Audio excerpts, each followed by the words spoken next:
Hola, ¿qué tal, hermanos y amigos que ven este video?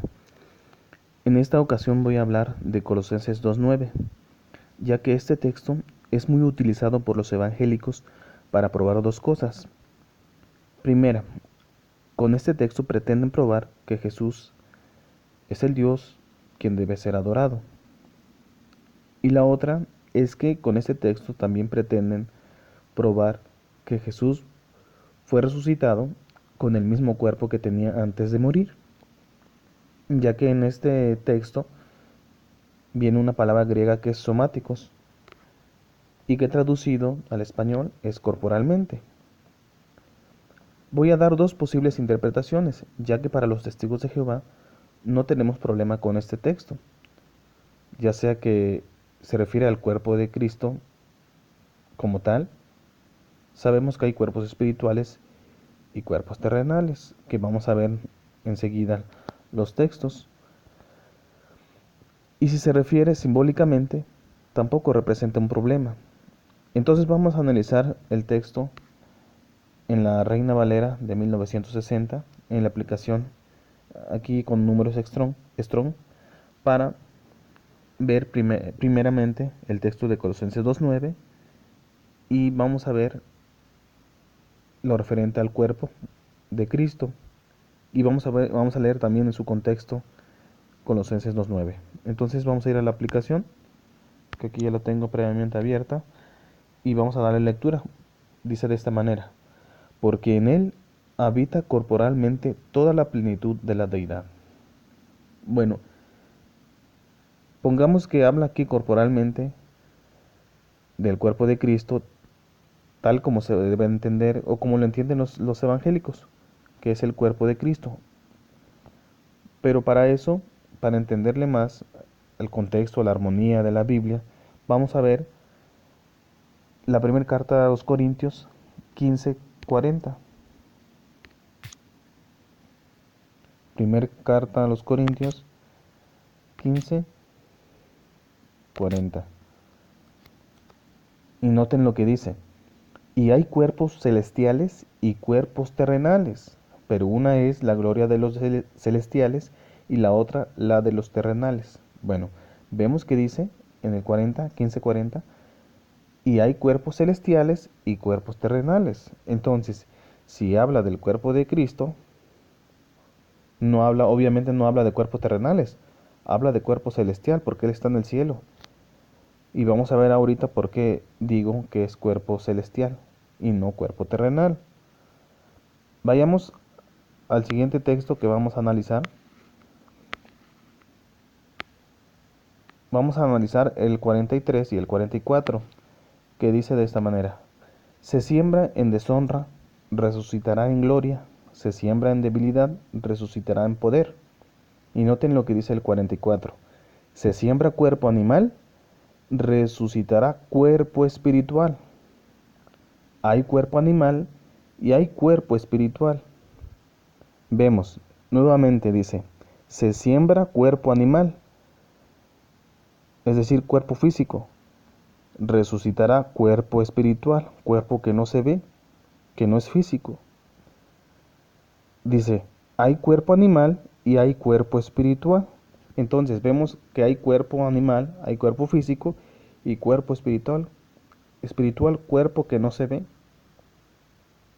Puede ser que a esto se refiera, al cuerpo espiritual de Jesucristo. Y vamos a ver por qué. Vayamos más adelante. Dice en el versículo 50.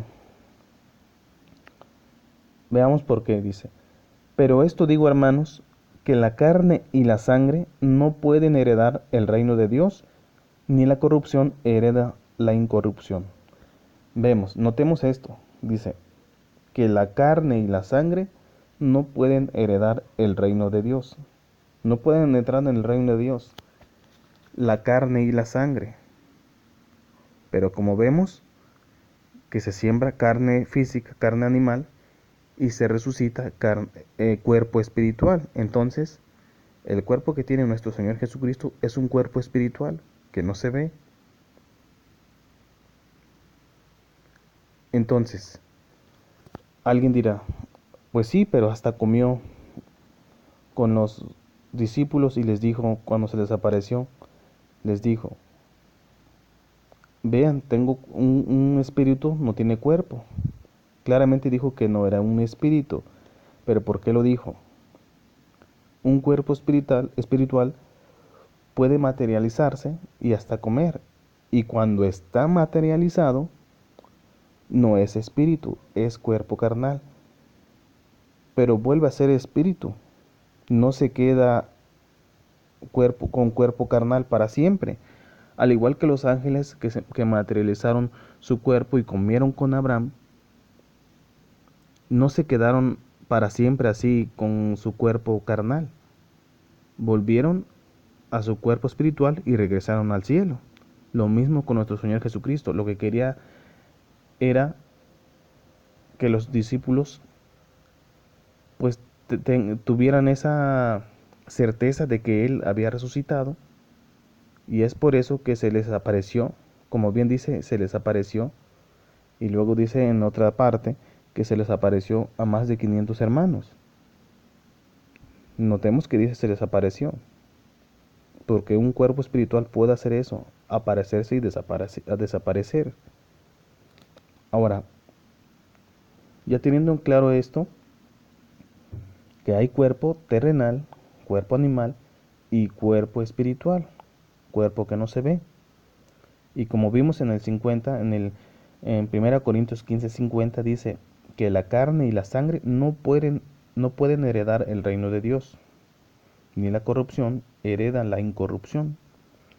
Bueno, ahora veamos, regresemos a Colosenses 2:9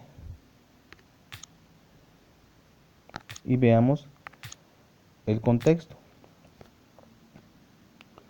Vamos a iniciar desde Colosenses 1:18. Dice, refiriéndose a Cristo, y Él es la cabeza del cuerpo, que es la iglesia. Aquí se habla nuevamente del cuerpo en el contexto de Colosenses. Dice, y Él es la cabeza del cuerpo, que es la iglesia. Aquí se habla del cuerpo de Jesucristo, pero dice que ese cuerpo es la iglesia. Seguimos leyendo, dice, el que es el principio, el primogénito de entre los muertos, para que en todo tenga la preeminencia. Notemos lo que dice el 19, por cuanto agradó al Padre que en él habitase toda plenitud.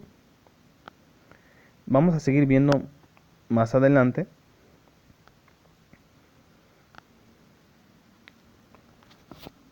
de qué manera fue posible. En el 22 dice, en su cuerpo de carne, aquí habla de su cuerpo de carne. Dice, por medio de la muerte, para presentarnos santos y sin mancha, irreprensibles delante de él. Antes del 22, el 21, dice, y a vosotros también que erais en otro tiempo extraños y enemigos en vuestra mente, haciendo obras malas, ahora os ha reconciliado. ¿Cómo? Lo dice en el 22, los ha reconciliado en su cuerpo de carne, por medio de la muerte. O sea, ese cuerpo se murió. Y sigo utilizando esto del cuerpo, como vimos en el 1:18, que el cuerpo es la iglesia. Entonces nos invita a que permanezcamos en su cuerpo, que es la iglesia. El 23 dice, si en verdad permanecéis fundados y firmes en la fe, y sin moveros de la esperanza del evangelio que habéis oído, el cual se predica en toda la creación que está debajo del cielo, de la cual yo, Pablo, fui hecho ministro, ahora me gozo en lo que padezco por vosotros, y cumplo en mi carne lo que falta de las aflicciones de Cristo por su cuerpo, que es la iglesia. Nuevamente en el versículo 24 vuelve a decir qué es ese cuerpo de Cristo. Dice, y en mi carne lo que falta, dice desde el inicio, el 24, dice, ahora me gozo en lo que padezco por vosotros, y cumplo en mi carne lo que falta de las aflicciones de Cristo por su cuerpo, que es la iglesia, de la cual fui hecho ministro según la administración de Dios que me fue dada con vosotros para que anuncie cumplidamente la palabra de Dios, el misterio que había estado oculto desde los siglos y edades, pero que ahora ha sido manifestado a sus santos. Notemos lo que dice el 27 en adelante. A quienes Dios quiso dar a conocer las riquezas de la gloria de este misterio, entre los gentiles, que es Cristo en vosotros, la esperanza de gloria, a quien anunciamos amonestando a todo hombre y enseñando a todo hombre en toda sabiduría, a fin de presentar perfecto en Cristo Jesús a todo hombre. Bueno, veamos lo que sigue, el siguiente texto. El texto que nos interesa es Colosenses 2. Dice, para que sean consolados sus corazones unidos en amor, hasta alcanzar las riquezas de pleno entendimiento, a fin de conocer el misterio de Dios, el Padre, y de Cristo, en quien están escondidos todos los tesoros de la sabiduría y del conocimiento. Veamos de qué se trata el contexto de Colosenses 2:9.